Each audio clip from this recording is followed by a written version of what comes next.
బాలీవుడ్ నటి అతిథి రావ్ హైదరి, సిద్ధార్థ్ల గురించి అందరికీ తెలిసిందే.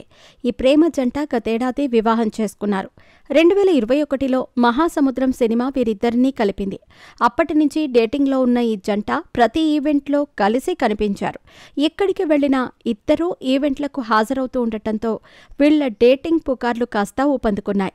ఇక 2023లో అతిథి తన పుట్టినరోజు సందర్భంగా సిద్ధార్థ్ను యూనికార్న్ అని పిలిచి ఇన్స్టాగ్రామ్లో పోస్ట్ చేసింది. దీంతో ఇద్దరి మధ్య సంబంధం నిజమేనని అందరూ అనుకున్నారు. ఆ తర్వాత సోషల్ మీడియాలో ఇద్దరూ కలిసి దిగిన ఫోటోలు షేర్ చేయడంతో మీరెప్పుడు వివాహం చేసుకుంటారా అని అభిమానులు ఎదురుచూశారు. ఇక 2024లో వీరిద్దరూ వివాహం చేసుకుని ఒకటయ్యారు. ఇప్పుడు అతిథి, సిద్ధార్థ పుట్టినరోజు సందర్భంగా సోషల్ మీడియాలో చేసిన పోస్ట్ వైరల్ అవుతోంది. సిద్ధార్థ గురించి అతిథి ఏం చెప్పిందో ఒకసారి చూద్దాం.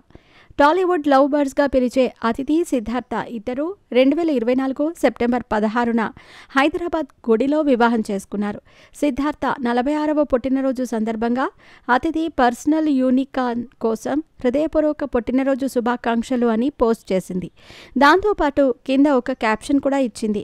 నువ్వు నా అంతులేని వినోదానికి, నా అంతులేని ఆనందానికి కారణం. నువ్వే నా ప్రేమ, నువ్వే నా అభిమానివి, ఆటల్లో సహచరుడివి, ప్రయాణాల్లో స్నేహితుడివి, జంతువులతో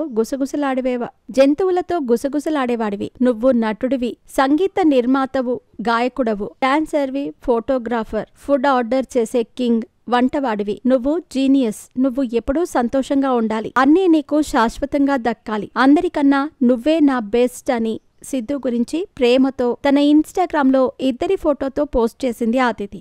ఈ ఫోటో చూసిన వారంతా సిద్ధార్థకు పుట్టినరోజు శుభాకాంక్షలు తెలియజేస్తూ మీరిద్దరూ ఇలాగే సంతోషంగా ఎప్పుడూ ఉండాలని కామెంట్ చేస్తున్నారు.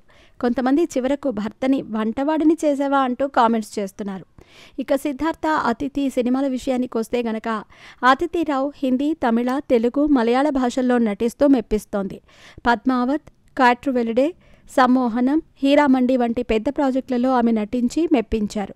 బాయ్స్ సినిమాతో తెలుగు తెరకు పరిచయమైన సిద్ధార్థ బొమ్మరిల్లు సినిమాతో హీరోగా మంచి గుర్తింపు తెచ్చుకున్నారు. ఆ తర్వాత నువ్వొస్తానంటే నేనొద్దంటానా, మిస్ యూ, చిత్తా, రీసెంట్గా 2024లో భారీ బడ్జెట్తో వచ్చిన కమల్ హాసన్ ఇండియన్ 2 సినిమాతో ప్రేక్షకుల ముందుకు వచ్చి అలరించారు.